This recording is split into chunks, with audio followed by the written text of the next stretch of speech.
Yo tengo un tema, los dos tenemos el mismo tema, vamos a hablar de la adoración, quizá enfocado en diferentes aspectos, pero a mí me toca hablar un poquito acerca de poner un fundamento. Quiero ir rápido a algunas secciones y voy a necesitar toda su ayuda. Hoy quisiera tocar 3 temas con respecto a la adoración. Quisiera hablar de la centralidad de la adoración, ¿ok? La centralidad de la adoración, lo central, lo importante, como la vemos en las Escrituras. La segunda cosa que les quiero hablar es de los enemigos de la adoración. ¿La adoración tiene enemigos? Y cuando digo adoración, me refiero a la adoración verdadera. Ya van a ver por qué le digo la verdadera, la que va dirigida al Dios verdadero. Vamos a hablar de eso un poquito, pero la adoración tiene enemigos. ¿Cuáles son los enemigos de la adoración? Y por último, solamente vamos a ver un poquito de las confusiones que pueden haber sobre la adoración. Todo esto vamos a ir a las Escrituras a verlo. Así que como pueden ver, esto va a ser algo un poquito más abierto, temático. Si surgen preguntas, es lo normal, porque vamos a estar cubriendo mucha información que posiblemente no le podamos dar respuesta inmediatamente. Así que si surge una pregunta, usted me la hace. Y si el tiempo se acaba y no la puedo contestar, me puede invitar a cenar. Así que ya sabe, con tranquilidad ahí hablamos usted y yo. Pero antes de empezar, vamos a ponernos en las manos del Señor una vez más. Señor, nosotros estamos delante de ti y definitivamente no hay manera de nosotros ir a tu palabra, tratar de entenderla simplemente con nuestro intelecto. Es imposible. Por eso clamamos a ti, a tu ayuda, a tu dirección, a tu Espíritu Santo, Señor, que Él nos lleve a la verdad, que Él nos abra los ojos espirituales para entender tu palabra y guiarnos en este tema tan importante como es la adoración. Guíanos, dirígenos, mira las debilidades de tu siervo, permíteme comunicar tu verdad con todo poder y con todo denuedo, en el nombre de Jesús. Amén. Ok, lo primero que les dije que iba a ver era la centralidad. Mire, la única persona que está atendiendo es ese hermano que está ahí, el único que está. La centralidad. Y antes de hablar de la centralidad, reconozcamos que definitivamente Dios en su palabra habla de muchas maneras, muchas veces, muy variado, de la adoración. De hecho, en pasajes que nosotros pensamos que no está hablando de adoración, Dios está hablando de adoración. Lo que pasa es que nosotros no nos damos cuenta, o pareciera como si nosotros no nos hemos dado cuenta. Y yo veo que están tomando fotos, significa que ya me spoilearon, ya mire todo el spoiler que me hicieron. Estos pasajes que he puesto aquí, obviamente son simplemente un ejemplo. Esto no es nada exhaustivo. Esto usted puede ir y rellenarlo completamente. Hay pasajes del Antiguo Testamento y hay pasajes del Nuevo Testamento. Sí se nota, ¿verdad? Por ejemplo, yo he puesto ahí algunos pasajes del Antiguo. Y el primer pasaje que pongo ahí, ¿cuál es? Caín y Abel habla sobre la adoración. ¿En serio? Aunque no lo creamos, la verdad es que sí. Recuerden, Caín y Abel es un pasaje que quiero ahondar un poquito más en él más adelante, pero para que tengamos la idea general, Caín y Abel, dice la Escritura, que llegado cierto tiempo, no nos dice que celebraban, no nos dice la fecha, pero llegado cierto tiempo, ambos deciden de cuenta propia, no impulsado por los padres, lo que nos hace pensar que ya ellos eran independientes del seno familiar de Adán y Eva. Por lo tanto, no eran chicos, no eran niños. Hay personas que los pintan como si fueran adolescentes. No estamos hablando de adolescentes. Cada uno de ellos tenía su oficio y cada uno de ellos de motu propio vino y trajo a Dios una ofrenda que cada uno de ellos esperaba sea agradable a Dios. Obviamente sabemos que una de las ofrendas fue aceptada y otra fue rechazada. Abel y su ofrenda, dice la Escritura, fue aceptado, pero no fue aceptado Caín y la ofrenda suya. Y esto hizo que Caín se ensañara contra su hermano y de una manera engañosa lo trae al campo y allí lo mata. terrible. Pero el pasaje es de adoración.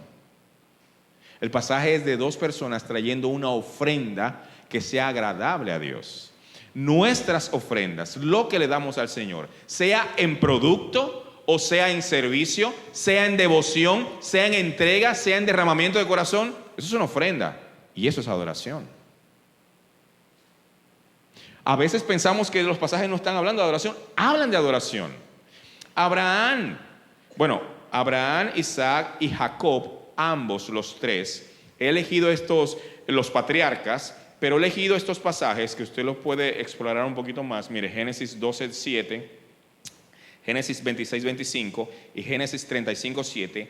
Cada uno de estos pasajes habla cómo cada uno de estos patriarcas, Abraham, Isaac y Jacob, levantaron un altar hacia Dios. Cada uno de los pasajes lo puede revisar. Levantaron un altar. Y eso es adoración. Ellos estaban alabando a Dios, glorificando a Dios, exaltando a Dios, recordando algo que Dios había hecho con un altar, con un sacrificio, con una entrega. Luego vemos a Faraón.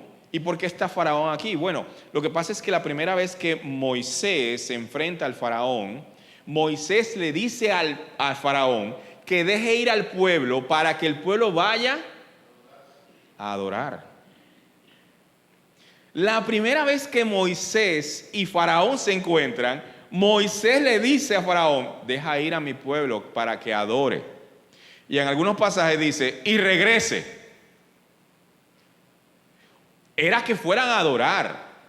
Y de hecho, cuando el pueblo ya, varios capítulos más adelante, llegó hasta el monte Sinaí, y el monte estaba con unos relámpagos, estruendos, unas cosas, el pueblo dijo, no, sube tú, Moisés, sube tú, y lo que el Dios te diga, pues dínos a nosotros. Moisés sube y el pueblo adora. Adora el pueblo. Por supuesto que sí, adora, pero no al Dios verdadero. Por eso les decía que la adoración a Dios, al Dios verdadero, tiene enemigos. Porque puede ser que tú y yo entreguemos nuestra devoción, nuestra adoración a algo más que no sea Dios. Y aún así seguimos adorando, pero nuestra adoración está mal dirigida.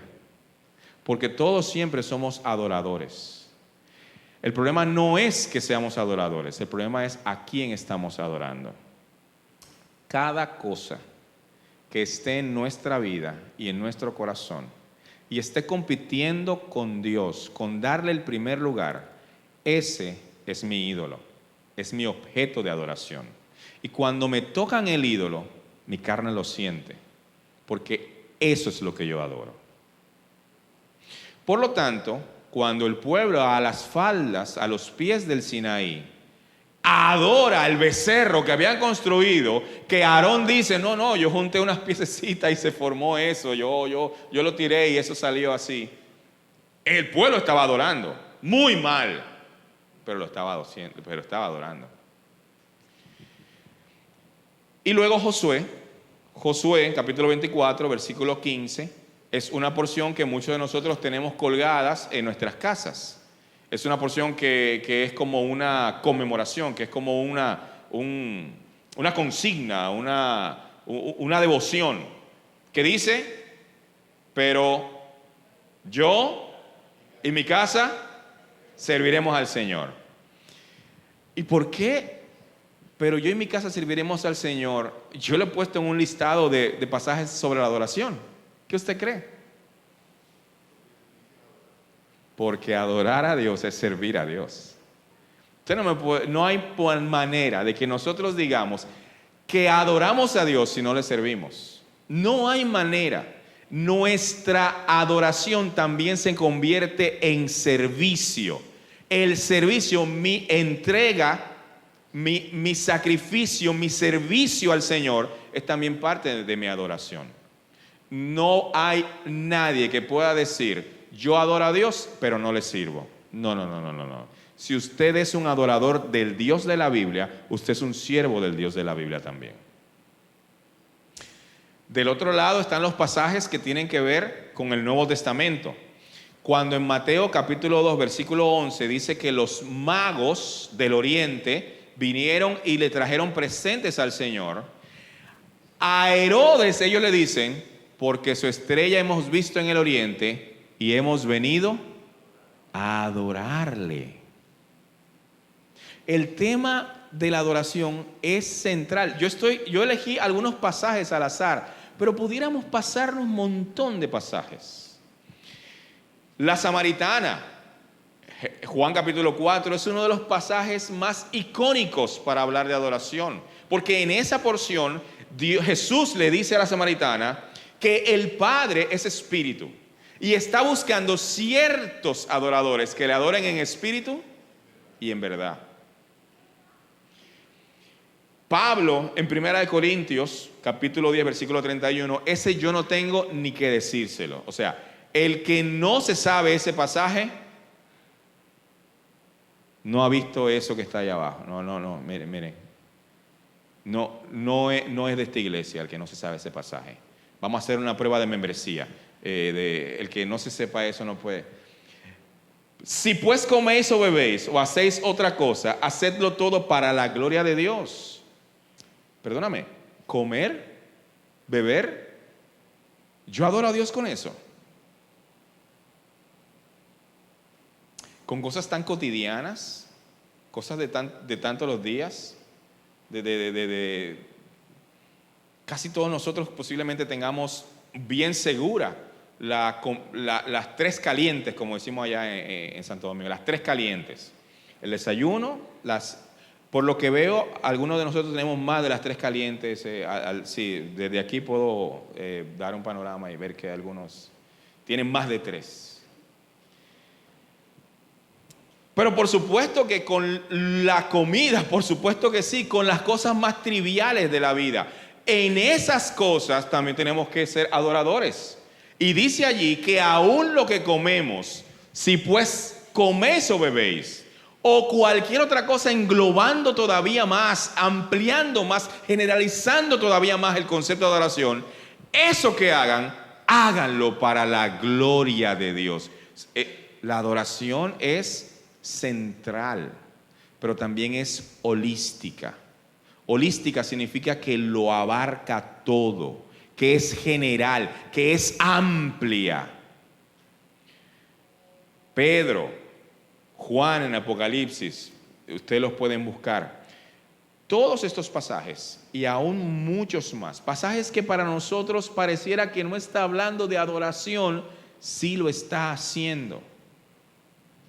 En la Biblia la adoración es central y Dios es bien tajante. Si no le damos todo, no le hemos dado nada. No es a medias. No es que Dios quiere un poco de mi corazón. No es que Dios quiere un poco de mi vida. No es que Dios quiere un poco de mis fuerzas, un poco de mis emociones, un poco de mi mente. No, Dios lo quiere todo. Recuerden aquel pasaje que le preguntan al Señor Jesús, ¿cuál es el mandamiento más grande? Y Jesús responde, el mandamiento más importante es, amarás al Señor tu Dios, ¿cómo? Con todo tu corazón, con toda tu alma, con toda tu mente y con todas tus fuerzas. Estoy citando el de Marcos 12. Y con todas tus fuerzas. No dice, amarás al Señor con tu corazón. No, le agrega una palabra. ¿Cuál? No dice, amarás al Señor tu Dios con tus emociones. Le agrega el todo.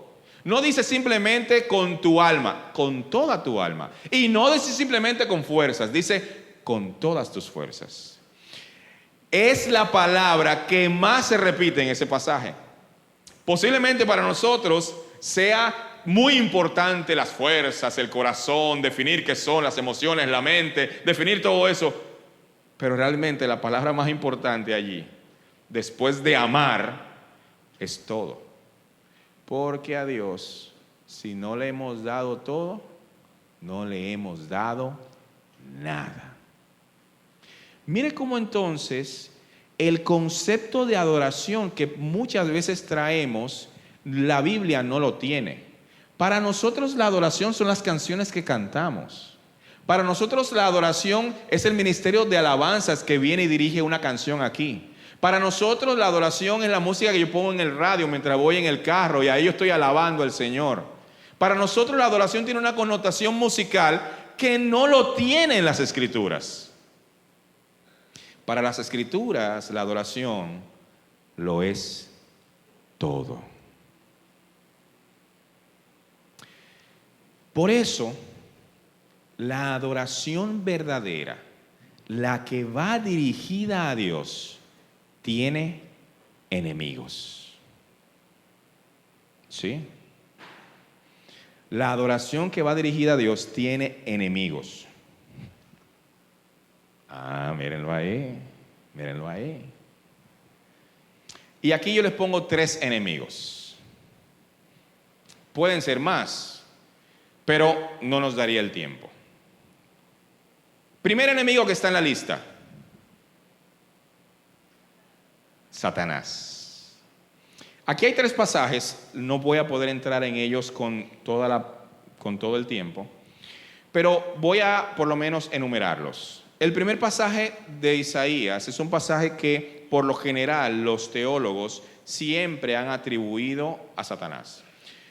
Está hablando de un rey humano, de un rey, pero cuando los teólogos ven, dicen, no, tiene que hablar de algo un poquito más. Porque es este pasaje de Isaías 14, en donde dice: ¿cómo caíste del cielo, oh lucero, hijo de la mañana?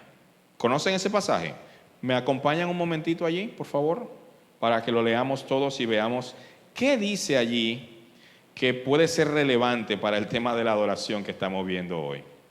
Estoy hablando de Isaías 14, 12. Y voy a leer hasta el 14, o sea, 12 al 14 de Isaías 14. Es un trabalenguas. ¿Cómo has caído del cielo, oh lucero de la mañana, hijo de la aurora?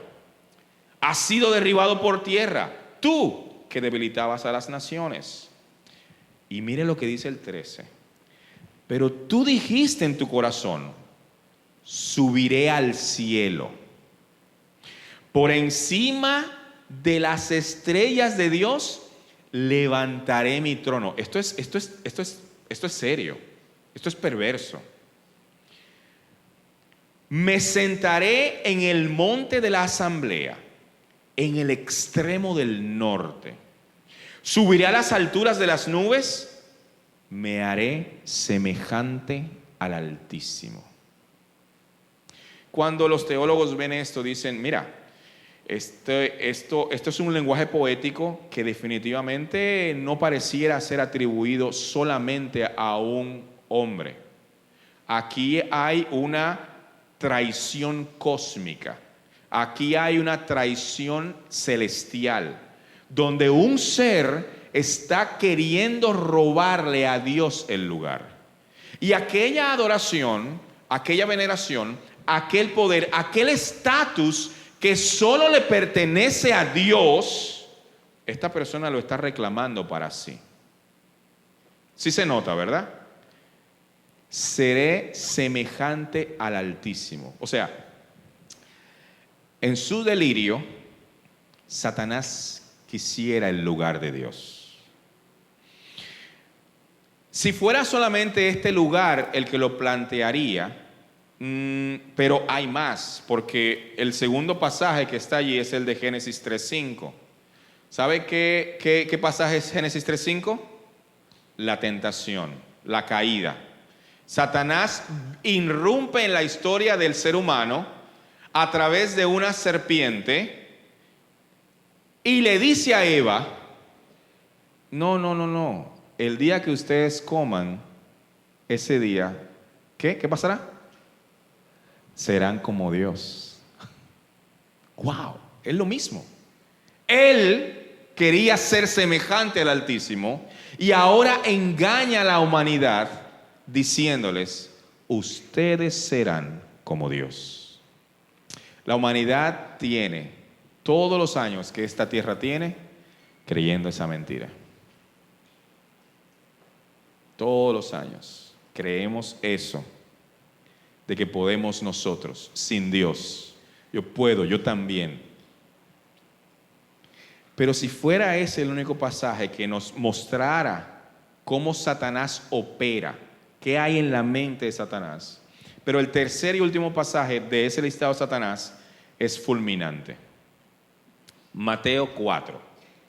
Para los que son rápidos en esto de la lectura bíblica, sabrán que Mateo capítulo 4 es el pasaje que habla de cuando Jesús fue tentado. Después de que Jesús fue bautizado, dice la Biblia, Mateo 4, que Jesús fue llevado por el Espíritu al desierto para ser tentado por Satanás. Y la primera tentación tuvo que ver con las piedras. Di a estas piedras que se conviertan en pan. Y Jesús le dijo no, porque no solamente de pan vivirá el hombre, sino también vivirá de la palabra de Dios.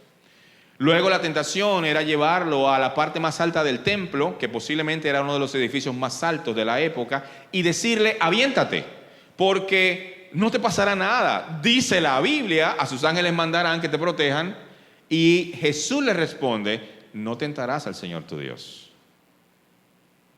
Pero luego viene la tercera tentación. Y esto vuelve otra vez a ponernos en los límites del delirio, de la locura. Porque en la tercera tentación, Satanás le presenta a Jesús, posiblemente en una visión, todos los reinos, y le hace una oferta. Le dice a Jesús, si te postras, si te arrodillas y me adoras, te voy a dar todo esto. Pero entendamos un poco, ¿a quién le está diciendo eso Satanás? Se lo está diciendo al mismo Dios. Jesús es Dios. Y Satanás le está diciendo al mismo Dios, adórame, arrodíllate. Estamos en los límites, o sea, no hay perversión mayor que esta. Es terrible. Satanás es el principal enemigo de la adoración. Y él va a hacer todo lo posible porque tú y yo no le adoremos.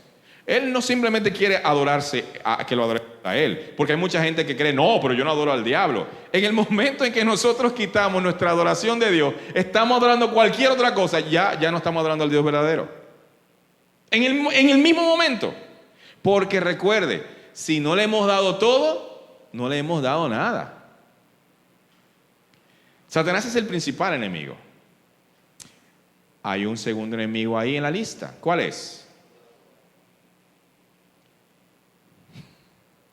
Ahora somos nosotros. Jeremías 17:9. Engañoso y perverso es ¿quién? El corazón. ¿Sabe qué? Disney no lo cree. Disney le dice a nuestros hijos, sigue tu corazón. Todas las series animadas, no importa las películas nuevas, todas le dicen a nuestros hijos, no te preocupes, cuando no sepas qué hacer, sigue tu corazón. No te preocupes, tu corazón te va a decir qué elegir tal día. Y le dice a que se deje llevar de lo que piensa, de lo que siente, del corazón, del ánimo. Terrible manera de pensar, porque la Biblia sentencia al corazón como perverso. No te lleves de tu corazón. Si nos llevamos nuestro corazón, estuviéramos presos, estuviéramos muertos, estuviéramos en una cuneta, estuviéramos en drogas, estuviéramos en el peor estado. Nunca te lleves de tu corazón. Llévate lo que dice la Biblia. Llévate lo que dice Dios. Pero del corazón, claro que no. Y la palabra que utiliza aquí, Jeremías 17, es perverso. ¿Sabe qué? Nosotros los cristianos nos vemos con un corazón perverso. Para nosotros los que tienen un corazón perverso son los de allá afuera. Los que no son cristianos. Pero nuestro corazón es perverso. Perdonado por Dios, redimido por Dios. Y cuando nos muramos, si somos cristianos de verdad, vamos al cielo. Pero no dejamos de tener un corazón que está en contra de Dios. Que cada vez que Él pueda me va a guiar por un sendero oscuro, tenebroso, alejado de la luz de la Biblia, alejado de la luz de las Escrituras, alejado de la luz de Dios, para irnos a la oscuridad perversa. Y nosotros creemos que somos buenos. De hecho, nos ofende si nos dicen que no somos buenos o que no tenemos buenas intenciones. Pues ¿sabe qué? La Biblia nos ofende ya hace rato. engañoso y perverso es el corazón. ¿Quién lo conocerá? Dios es el único que lo conoce. Pero el siguiente versículo habla de cómo ese corazón, Romanos capítulo 1, rápidamente hace ídolos de cualquier cosa. Porque aunque tenemos evidencia de parte de Dios, aún así, nosotros mismos sacamos ídolos. Dice que los hombres, en vez de darle la gloria de vida a Dios, se ensañaron unos con otros, se juntaron unos con otros, se entregaron a sus pasiones, a su lascivia, se entregaron a todo. Eso dice Romanos capítulo 1. ¿Por qué? Porque cambiaron la gloria que es de Dios por la gloria que es de lo creado. Y le dieron a las criaturas más gloria que la que tenían que darle a Dios. Eso dice Romanos capítulo 1. Y eso habla de ti y de mí. Aunque seamos cristianos, estamos luchando con un corazón perverso. Aún siendo creyentes. Nuestro corazón va a ser un G-E-I. G de gato, E de esperanza y I de inteligente, no sé, de iglesia. G-E-I. Generador espontáneo de ídolos. Eso, nuestro corazón va a sacar ídolos de lo que sea. ¿Y sabe qué? Le voy a dar un dato. Va a sacar ídolos de las cosas que son más agradables, de las cosas más placenteras va a sacar ídolos, de las cosas más lindas que Dios nos ha dado, de ahí va a sacar un ídolo. Tú prosperas, se puede convertir en un ídolo. Tú tienes una bonita familia, tus hijos se pueden convertir en tu ídolo. Tú eres inteligente, te puede convertir en un ídolo. Tienes un carro nuevo, eso se puede convertir en tu ídolo. Tienes títulos, eso se puede convertir en tu ídolo. Cualquier cosa buena, hasta la comida, se puede convertir en un ídolo. Todo lo bueno, porque al ser agradable, afecta a nuestros sentidos y permitimos que eso nos domine por completo. Y por último, el último enemigo es uno que pareciera como extraño: la falta de conocimiento. Qué extraño. Bueno, lo que pasa es que cuando nosotros no dedicamos el tiempo al estudio de las Escrituras, podemos creer cualquier cosa. Solo el estudio de las Escrituras nos puede enfocar en creer lo que la Biblia dice. Ir a la fuente, ir a las Escrituras, no a lo que yo pensé, no a lo que yo me imaginé, no a lo que me contaron, no. Ir a las Escrituras, ver y analizar mi corazón me hace enderezarme. Jeremías 9, 23 y 24 dice: no se gloríe el sabio en su saber, no se gloríe el rico en su riqueza, no se gloríe el poderoso en su poder. El que se gloríese en esto, que me conoce y que me entiende. ¡Wow! ¿Conocer a Dios? ¿Entender a Dios? Por supuesto que sí. Por eso la falta de conocimiento, la falta de estudio bíblico es un enemigo de la adoración verdadera. Porque nunca sabremos lo que Dios quiere esperar de mí. Nunca sabremos lo que Dios quiere que yo haga. Nunca estaré en la posición en la que yo sepa cómo agradar a Dios, porque no he ido a conocer lo que Dios quiere. Hablando con la mujer samaritana en Juan capítulo 4, versículo 22, que es el siguiente versículo que está ahí. La samaritana le hace una pregunta: Señor. Bueno, no es una pregunta, es una afirmación. Señor, me parece que tú eres profeta. Nuestros padres adoraron en este monte, pero ustedes los judíos dicen que es en Jerusalén que se debe adorar. Jesús le responde: mujer, llegará la hora que ni en este monte ni en Jerusalén ustedes van a adorar. De hecho, ustedes los samaritanos adoran lo que no conocen. Parte del problema de la samaritana y de los samaritanos era que no conocían. Y Jesús se lo dice: ustedes adoran lo que no conocen. ¿Recuerdan cuando Pablo llega a la ciudad de Atenas y encuentra una inscripción de veneración a un Dios no conocido? Falta de conocimiento, falta de entendimiento. Eso no le puede pasar al pueblo de Dios. Cuando la falta de entendimiento llega al pueblo de Dios, ¿sabe qué? Vamos mal.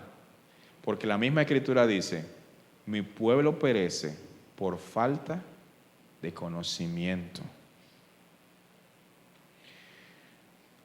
Centralidad de la adoración, enemigos de la adoración. Y ahora solamente repaso una última cosa, confusiones de la adoración. Si me ponen la siguiente diapositiva, vamos a ver, la siguiente, cinco áreas de confusión.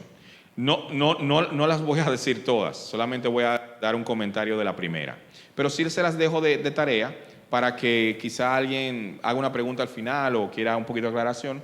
Pero yo creo, y esta es una tesis mía, nosotros los cristianos, el pueblo de Dios en general, tiene algunas confusiones con la adoración. Algunas las he estado aclarando a través de lo que digo, pero ahora en esta parte podría avanzar un poquito más. Y son 5 áreas. Son el qué, o sea, la definición de lo que es adoración. El qué. El cómo. ¿Cómo funciona? ¿Cómo se hace? ¿Cómo yo sé? El cómo de la adoración. Tenemos confusión con el cómo. ¿Cómo se produce? ¿Cómo se ve? ¿Cómo reaccionamos? El cuándo y el dónde, que van muy cerca, van muy juntos. El cuándo, porque muchas veces pensamos que hay una actividad para que yo adore. Hay una actividad de adoración. De hecho, en muchas congregaciones o muchas personas piensan que la adoración es algo que inicia en un momento y luego tiene un final, se apaga. Es como un botón que se enciende y que se apaga. Ok, ya adoré, ya apagué el botón de la adoración. Y en la Escritura no lo vemos así. La adoración es algo que no debería cesar nunca. Miren el versículo que está en la pared de nuevo. Y cualquier otra cosa, háganlo todo para la gloria de Dios. No debería ser algo que se apague, pero mucha gente lo ve como un evento. La adoración la ve como un evento. Lamentablemente, eso es parte del lenguaje que nosotros utilizamos al hablar de la adoración. El dónde tiene que ver con que muchas personas encasillan la adoración a solamente un lugar. Solamente la adoración funciona en un lugar. Y hay lugares más santos y lugares menos santos. Y para mucha gente en su mente, el templo, el edificio donde la iglesia se reúne, es más santo que su trabajo. En su trabajo ellos no deben adorar, en el templo sí. Mucha gente tiene la idea de que aquí es más santo que en su casa, que en la habitación de su casa. Y allá en la habitación no se adora, pero aquí sí. No. Nosotros como latinoamericanos vemos eso todavía más ampliado. Porque mucha gente pasa por lugares que no son cristianos y cuando ellos pasan por lugares están haciéndose una seña, unas cuestiones. Porque ellos creen que ese lugar tiene algo especial. Eso ha llegado a la iglesia de Cristo también. Y nosotros pensamos que los lugares son más especiales que otros. Que hay más unción en ciertos lugares que en otros. La Biblia no dice eso. Todos los lugares son de adoración. Usted es un adorador en todo lugar que usted vaya. O mejor dicho, deberíamos ser adoradores en todo lugar que nosotros vayamos. Y por último, la última confusión es con el quién. Porque a veces pensamos que la adoración sucede por ciertos individuos, que son los que tienen la unción, son los que bajan la rema, son los que tienen el poder. O pensamos que los que se suben aquí arriba son los únicos que pueden tener el título de adoradores. Si toca, adorador. Si canta, adorador. Si no canta ni toca, usted no es parte del equipo de adoración. Tremenda confusión que tenemos con la adoración. Si los que se suben aquí arriba son los adoradores, ¿qué somos el resto de nosotros? ¿Qué es el hermano o la hermana que atiende a los niños en el culto? ¿No está adorando? ¿Qué es el pastor que está predicando? ¿No está él adorando a Dios? ¿Qué es aquellos que están atentos escuchando la palabra de Dios? ¿No son ellos adoradores? Y son más adoradores los que están tomando apunte, que desde aquí lo estoy viendo. Esos sí son adoradores de verdad. Esos sí son. Oh, cuánta confusión tenemos con la adoración. Porque nosotros hemos hecho equipos especiales en donde están en un rango más alto que otros. Estamos como la gente del mundo buscando títulos, peleando los niños, peleando, mi papá es más fuerte que el tuyo. Estamos así. Porque nosotros le decimos a los que cantan los adoradores o le decimos los levitas, los salmistas. Y a los pastores ya no les cabe más rango. Para ser pastor ya es poquita cosa. Ahora hay que ser ministro, reverendo, apóstol, patriarca, arcángel, querubín. Hay que ser de todo ahora. Y mientras más tú le pongas, más. Terrible confusión de los cristianos el día de hoy. Olvídese de todo eso. La adoración no va por ahí. Todo lo contrario. El que quiera ser el mayor tiene que ser el menor en este reino. No funciona al revés. No funciona el título, el logro. Para nada. Que mi iglesia tiene tanto, que mi iglesia... No, eso son cosas de hombres, son nimiedades, eso son cosas que se destruyen con el uso. Dios no se impresiona con los números, ni con los talentos, ni con la gente cantando más que otro, ni con aquel tocando más que otro. Dios no se impresiona con eso. Dios se impresiona con una vida rendida a sus pies. Con eso sí se impresiona. Y quizás la primera confusión, el qué, es la que marca la pauta en realidad. Y por eso quería dedicar un momentito a ella. Miren lo que dice aquí la diapositiva del qué. La siguiente, por favor. La confusión número 1, lo estoy leyendo de la pantalla, miren lo que dicen. La confusión número 1 que nuestra generación tiene respecto a la adoración es pensar que la música y la adoración son sinónimos. Para mucha gente están en el mismo plano o que guardan una relación de dependencia. Para mucha gente la música y la adoración están en el mismo renglón. Y es terrible pensar de esa manera. Los 3 pasajes que están aquí me pueden ayudar a explicar eso, a dar una explicación más clara de eso. Pero la música nunca fue sustituto en la Biblia de la adoración de nada. Nunca fue sustituto. Puede ser un instrumento, puede ser un acompañante, puede llevarnos como un vehículo que nos ayude para mostrarle a Dios nuestra adoración, para darle palabras, para exaltarlo, para glorificarlo, pero nunca un sustituto. Y hemos hecho de la música ahora un objeto de adoración. No lo digo yo, lo dice Bob Kauflin en la siguiente diapositiva. Miren lo que dice. ¿Podemos saber qué significa ser un verdadero adorador sin hablar de música? Parece que sí. La música es una parte de la adoración a Dios, pero nunca es el centro de la misma. Los cristianos debemos aprender a hacer música sin adorarla. Porque adoramos cómo nos sentimos al cantar.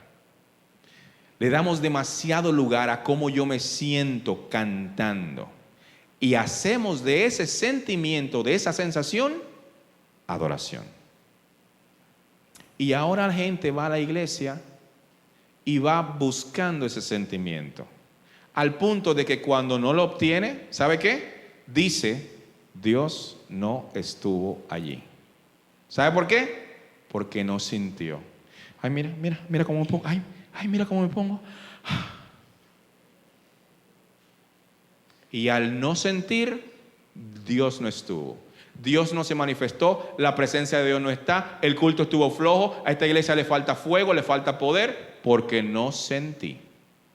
¿Sabe qué? El día de hoy, el mundo impío está decidiendo sobre lo que siente. ¿Me siento hombre? Soy hombre. ¿Me siento mujer? Soy mujer. Los cristianos están haciendo lo mismo en la iglesia el día de hoy. Están juzgando por cómo se sienten. Y todo eso lo da 2 acordes en una guitarra y una persona levantando la mano con una lágrima en la mejilla. Terrible. Terrible. Eso no es adoración. Eso es sensación, eso es emoción. La adoración va más allá que las emociones. La adoración va más allá de lo que yo siento un día, un domingo en la mañana. La adoración va más allá de lo que yo siento en un culto. La adoración es salir del culto y decidir servir al Señor allá afuera. Eso es adoración. Entregarle toda mi vida, ser fiel, ser honrado, ser íntegro. Eso es adoración. Adoración es darle al Señor, no el 99%, el 100%. Podemos cantar muy lindo y no ser adoradores. Yo sé que hay muchas preguntas y posiblemente quizá haya más adelante, pero ya no tengo más tiempo porque Roger me está mirando feo y ya yo tengo que darle la oportunidad para que él también. Entonces, vamos a orar. No me maten, yo sé que pueden haber muchas preguntas, no acaben conmigo, usted me da comida y hablamos tranquilamente. Padre Santo, Señor Todopoderoso, Señor, que sea tu palabra que nos convenza y no un discurso o argumentos humanos. Que seas tú, Señor, el centro de nuestras vidas. ¿Cuántos pasajes no hay que nos llevan a dártelo todo? Que si hacemos alguna cosa, no lo hagamos para los hombres, sino para ti. Que aun si con cosas tan triviales como el comer te puedo glorificar, entonces te puedo glorificar con todo. Pasajes que nos invitan a buscar tu reino primero que cualquier cosa. Señor, ayúdanos para tener en nuestra mente verdaderamente lo que significa ser un adorador tuyo. Líbranos de los enemigos, siendo nuestro corazón uno de ellos. Líbranos, Señor, de tener ídolos. Perdónanos, Señor, por todos los ídolos que tenemos. Ayúdanos, Señor, a poder dedicarte a ti. Todos nuestros afectos, todas nuestras emociones, todo nuestro tiempo, talentos, recursos, que nosotros nos asombremos de quién tú eres y que ese asombro nos lleve a adorarte. Sé tú el centro. Gracias por darme la oportunidad de compartir estas breves palabras con mis hermanos. En el nombre de Jesús. Amén.